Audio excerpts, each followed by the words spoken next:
Ladies and gentlemen, welcome. This is your host, Dr. Yavuz Selim Sılay, physician, entrepreneur, and venture architect. I'm really thrilled and excited to host a very special report from the Bay Area. My dear friend and colleague, Rasab is with us. He is the CEO of Cygenex, which is actually making clinical genetic testing cheaper and everywhere. This is an amazing mission. I'm really thrilled and excited to host him for my beautiful viewers.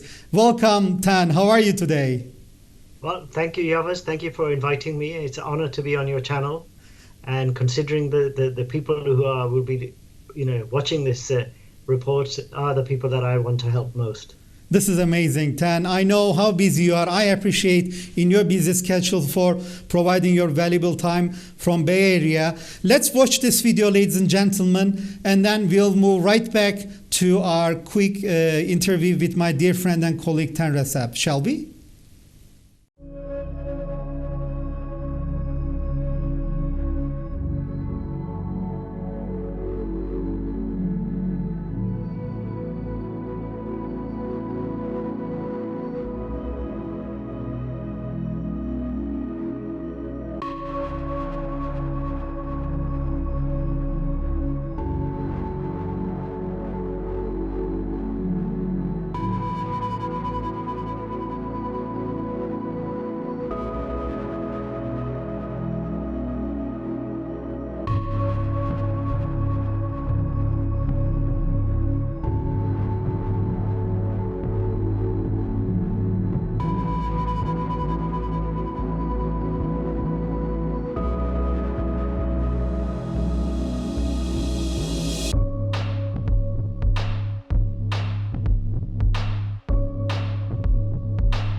Welcome back, ladies and gentlemen. This is your host, Dr. Yavuz Selim Sılay. Again, as you have seen in this short movie as well, Cygenex and what Rasab is doing is really impressive and exciting.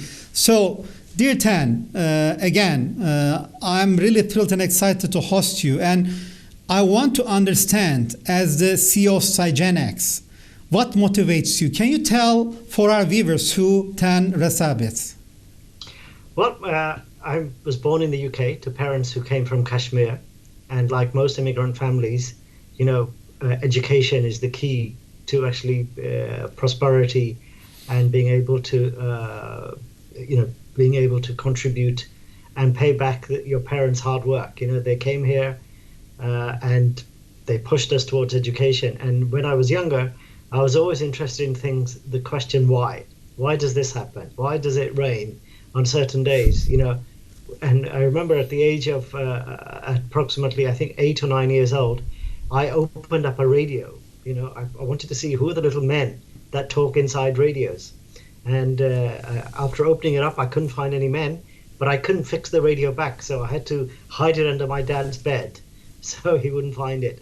But that led to, buying books, spending Saturdays in libraries, asking my father to take my younger brother and myself to the library on Saturdays, and there we would pore over scientific books. We would pore over books on physics, chemistry, biology. So, the sciences are, they basically elicit a response for us humans.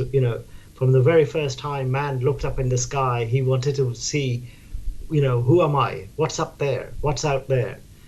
And I think over a period of time, we've also looked inside. What's inside us? What makes us? What gives us our own identity? How some people can eat food and be always slim like yourself, and others who eat just a little bit more and they put on weight. So all these sort of inquisitiveness has always been there. So it started at a very early age, and I've always been an avid reader. I love to read science papers. I love to read technology papers. And I'd love to listen to discussions, people like yourself who have on, for example, Clubhouse. You go through the subjects that you are a specialist and how health is being impacted around the world, and how these new technologies, new new tests, new medicines, new therapies are actually helping people to live longer and happier and more fulfilling lives. It was amazing, Tan. We actually connected during pandemic through an app, right? Clubhouse. And now, Yes. you are in Bay Area. I'm here in Ankara, and through satellites in France, through Eutelsat, and another satellite from Ankara, Tursat, we're taking you to 42 countries, 900 million people from West Africa to South Africa, and later it will be on YouTube as well, which will be open. So it is a global village, and my passion is really, experiencing and telling role models like yourself to my viewers, because this is how we can make the world a much better place. And, your story is amazing. You are a very modest person, but what you have achieved and the way you're putting things, the way you're asking questions, the way you're actually modding in Clubhouse, even in the Bay Area and other clubs, fascinated me. And I'm so thrilled that you're with us. And what you are doing at Cygenix is extremely exciting. And we will get to that. But before getting into Cygenix and your amazing achievements and motivation, I want to ask a general question, if possible. What do you think about the scientific collaboration, the entrepreneur as well as the investment ecosystem, and the trade relations between United Kingdom, Bay Area, California, United States, Turkey, and Africa? I know it's a very general question, but being a Londoner moving to Bay Area says something to me. So tell me more about what you see and what are the areas of improvement and opportunities that you see we can do together. Well, Dr. Yavas, in the UK, we have a very big scientific tradition, right? So Yes. we have centers of excellence, centers of learning, innovation in Cambridge, London, Oxford, Birmingham area, as well as Scotland and Wales. So we have a lot of centers of excellence. But where we have been lacking over the many years, and things are improving, is if you want to do really difficult science, i.e. really difficult deep technology, it takes a lot of money before you can actually show a product working. And you need to have expertise, and you need to have investors who understand patient capital. And for that reason, we decided to base our company in the Bay Area, because in South San Francisco, it's a big biotech scene. A lot of genetic companies, a lot of medical device companies. So other than investors being there, there's also experts and talent, people who've been involved in genetic testing and all the associated biochemistry processes that require genetic testing, that are required by genetic testing. There's an abundance of talent there, and there's abundance of money there. So this is the two main reasons we decided to move the headquarters there. And in terms of where I see, in terms of Turkey and Istanbul, Turkey represents the bridge between the East and the West. So you have thousands of years of tradition of a melting pot of the world. A lot of the scientific work that was done in Istanbul during the Ottoman times, the buildings that were constructed, the hakims, the doctors that moved away from this sort of almost like from witchcraft to actually science-based medicine and discovery. So I think Turkey is in a unique position where you have a lot of young people, you have a good university system, you have a lot of inquisitiveness, plus the size of the country, and then you're a bridge between everything from Russia to the Middle East to Africa to Europe. And then we mustn't forget that the Ottoman Empire had many decades of influence over Africa. So there are some very strong ties between Turkey and the UK. The Ottoman Empire did have a very long strategic relationship with the UK, and I think these traditions will continue. I also think that when I go to the Bay Area, I look at some of the experts there and some of the scholars. I often wonder where the name comes from, and luckily, it's not too difficult to ascertain if an individual's background is from Turkey. Like, we have our friend Murat, Dr. Murat, yes, right? Yes. We know he's Turkish and he's based at Stanford. So, what saddens me a little bit is that some of our finest experts around the world have to go to outside to develop their businesses, develop their technologies, and they can't do it inside the countries. But I hope that will change. And I hope we will be able to also encourage scientists and researchers from Africa. Africa holds a great hope for us. In the end, it's the cradle of civilization, right? It's where Yes. the oldest DNA of a living being is being found in Southeast Africa. And according to the geneticist, we are all, have some of that DNA. Every single human being alive has some of that DNA in us. So there is that great bond between all humanity and Africa. This is amazing. And I agree with you. Establishing the innovation culture takes effort. So the same TAN, the same Yavuz may come out with different outcomes if you don't provide the right ecosystem. So you're spot on that. And I think that's also one of the reasons, these global TV channels, even the Clubhouse apps and others are actually making us closer than we're supposed to. And this is really exciting. And you are actually 2 times, founder of previous startups, and you have actually a multinational strategic mind, worked in public sector organizations, in technology, in health, energy, and strategic consulting in 3 continents. So you're a culturally sensitive person who understands the world, which excites me as a role model for my viewers, 900 million viewers across 42 countries in Africa. And I'm so excited to host you here. And when I look at, the genetic testing, it is really expensive, Tan. And, it's not everyone has access to it. And people have even questions like, if I am genetically tested, will they crack my code? Will they do something against me? So how are you tackling these issues? And what is your vision in terms of really, taking genetic testing around the world accessible and making it cheaper from the Bay Area as Cygenix? Well, first of all, if I could do a quick recap, there are something like 6,000 genes, 6,000 diseases which are related to genetic mutations. So some genetic mutations we inherit from our parents.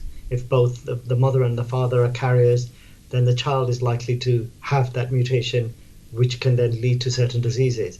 Then there are other genetic mutations that we develop during when we are in our mother's wombs, and as the fetus grows and the cells divide, mutations can occur.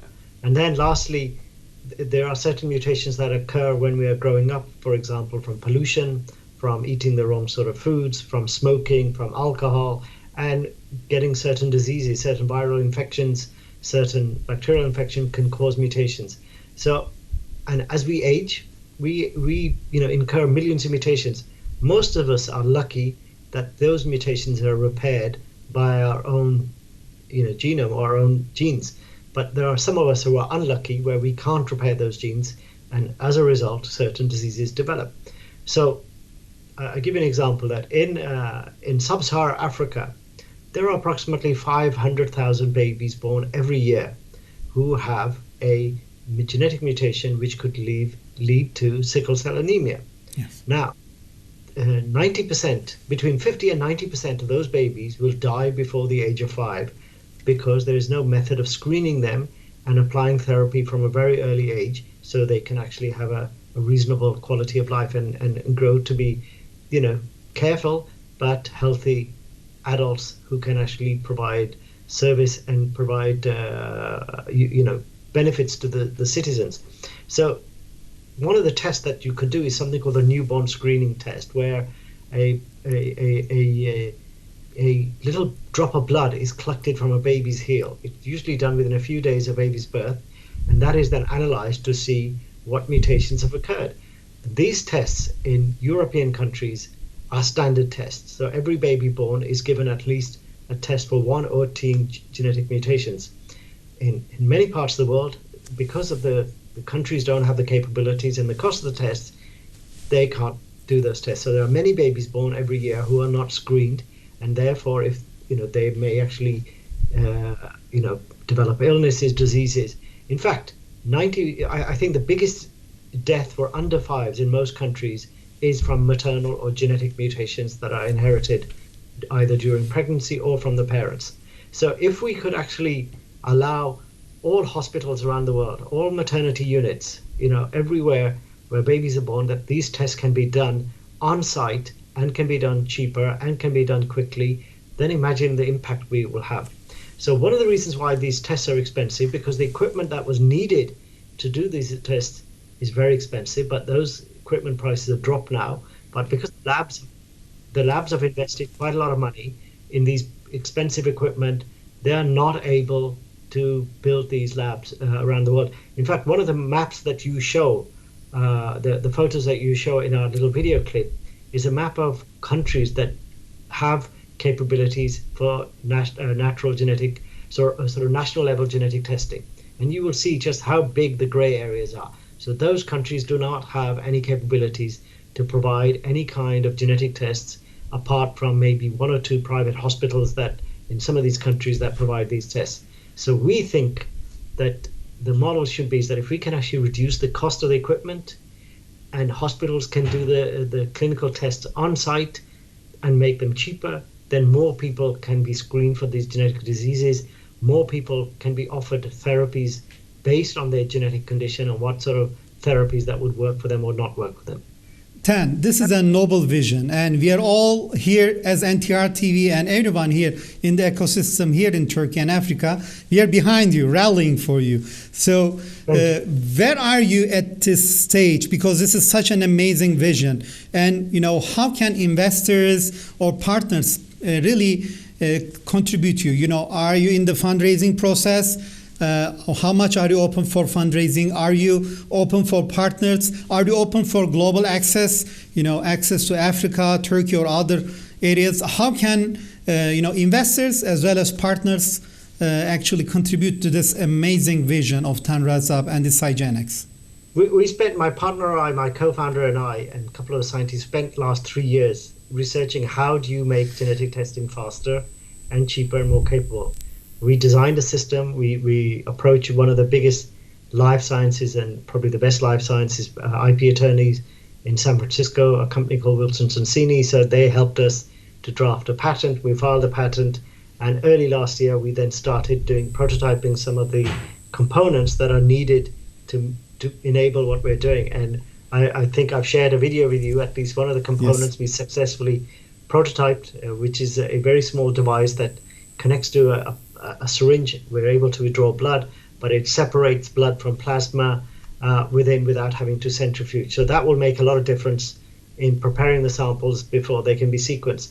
So we are now aiming to raise $4 million, which will allow us to complete the prototyping of our key components, build a prototype sort of benchtop lab, which looks like the size of a large printer or a photocopier, which will take us approximately 2 years to actually prove the concept work. Then we will raise additional funding to actually build the design and get that particular equipment ready for testing as well as for manufacturing. So as I said, we're looking for $4 million. If anybody's interested, they can contact me through you, as well as find myself on LinkedIn, and also go to our website. There's an email on there. So our website is www.cygenics.com. In terms of our business model, which we would like to do, is that we would like to provide these labs free to hospitals around the world, and then just charge for the tests that are done. And since our test prices will be something like 10x lower, i.e. 10 times lower than existing tests, so it will make it a lot more affordable. The other important question you asked earlier, Yavuz, is that a lot of countries are concerned about their citizens' genetic data being available, to other people for security and invasion and privacy and so on. So the advantage of our model is that because the lab sits inside the hospital and the hospital actually carries out the tests, it's up to them to decide what they want to do with the patient sample. And since we are only doing what's called targeted genetic sequencing, i.e. we look at the genes that are of interest to the doctor or the clinician or the oncologist that has ordered the test, it's only that small, narrow segments of the gene is actually used in our cloud-based bioinformatics system. So it is very difficult to identify, for example, Dr. Yavuz. I would not be able to identify you if I've only sequenced 3 or 4 of your genes. I cannot now say that this definitely is Dr. Yavuz. So this offers another layer of protection and privacy to the patients around the world that would be whose samples would be processed by our system. This is terrific. So it's HIPAA compliant, you're visioning, also making sure it protects patient privacy, but also provides the most needed early detection. And many people are actually dying or not getting the right treatment because of not having access to the right genetic testing. So maybe down the line we will do a public screening using your testing devices across Africa, across Turkey. So I'm really excited about what you are achieving and what you're envisioning, Tan. This is really, really, really exciting. And also, I want to understand, that you're fundraising $4 million, and after this, you will be able to move forward. How fast do you want to do this fundraising, and what will you provide in exchange? You can share now, or you can, share with people who will be in touch with you directly. But we want to expedite your process, and we want to make it as fast as possible. That is our excitement, and that's the reason we're doing this show.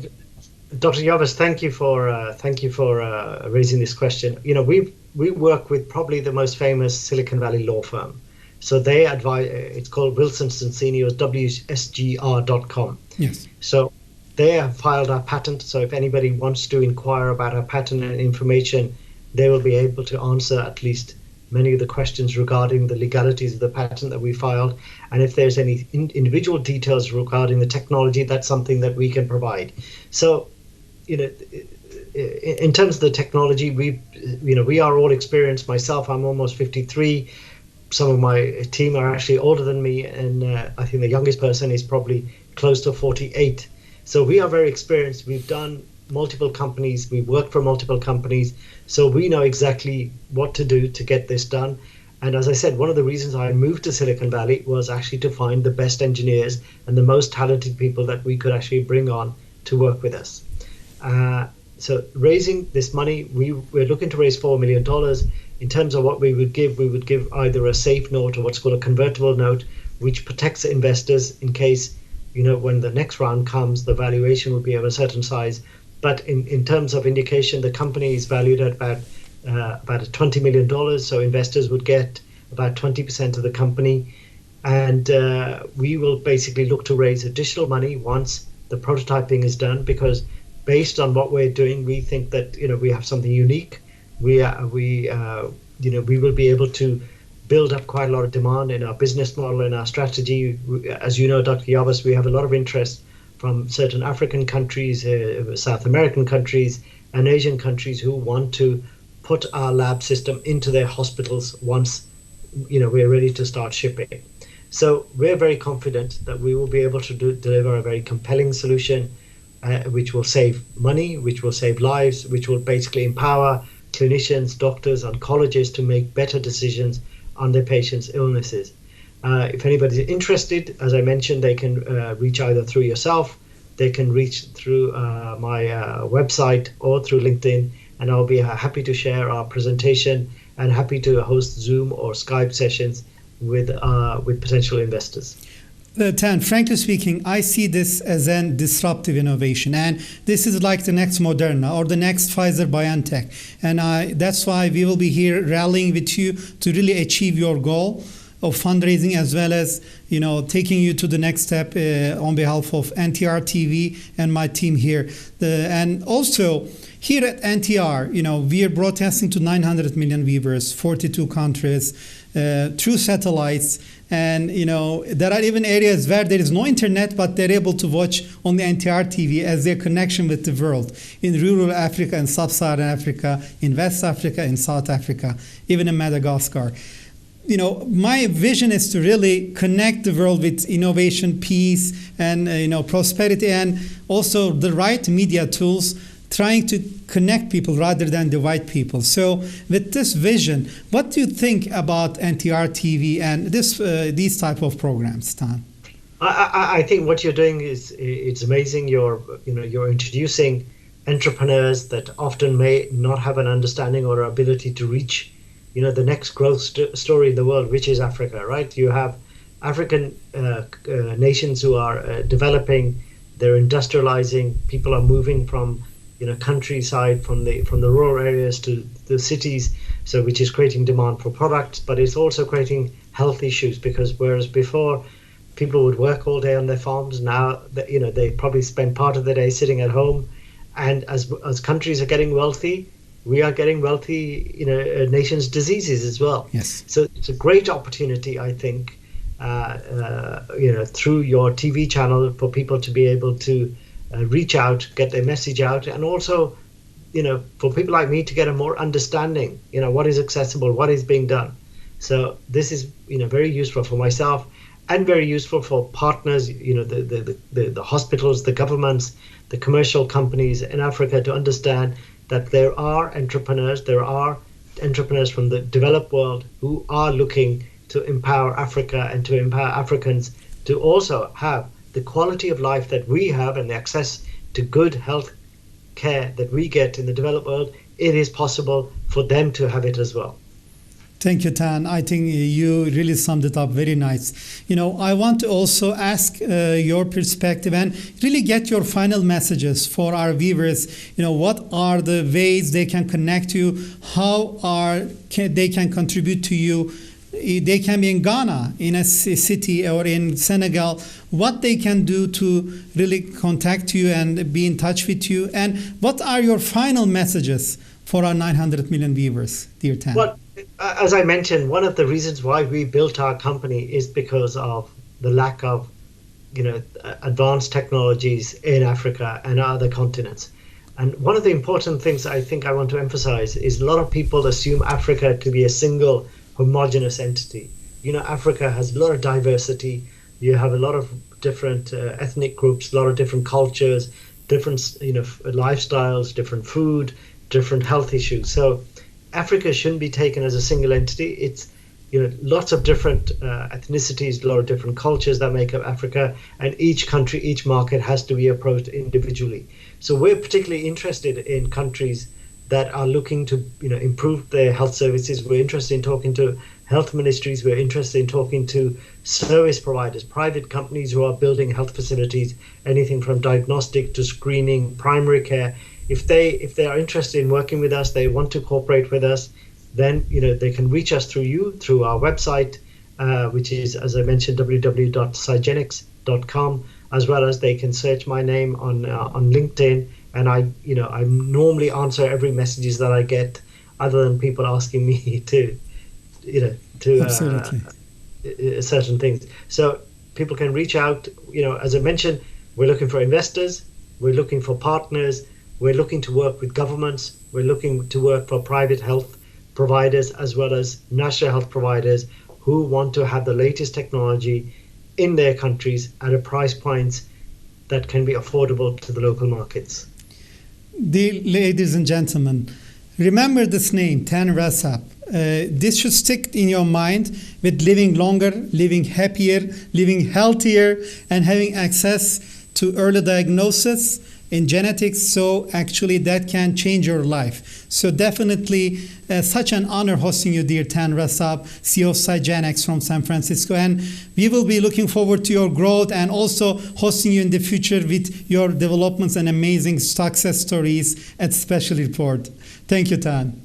Thank you so much, Dr. Yavas. Thank you for inviting me, and I look forward to seeing many of the reports and the special reports that you are doing of other great people doing great work around the world. And thank you for your great work and contribution to humanity. Basically, you are putting in touch people who, like myself and others, to be able to connect with individuals that may not have normal, ability to be able to find out what's happening on the other side of the world.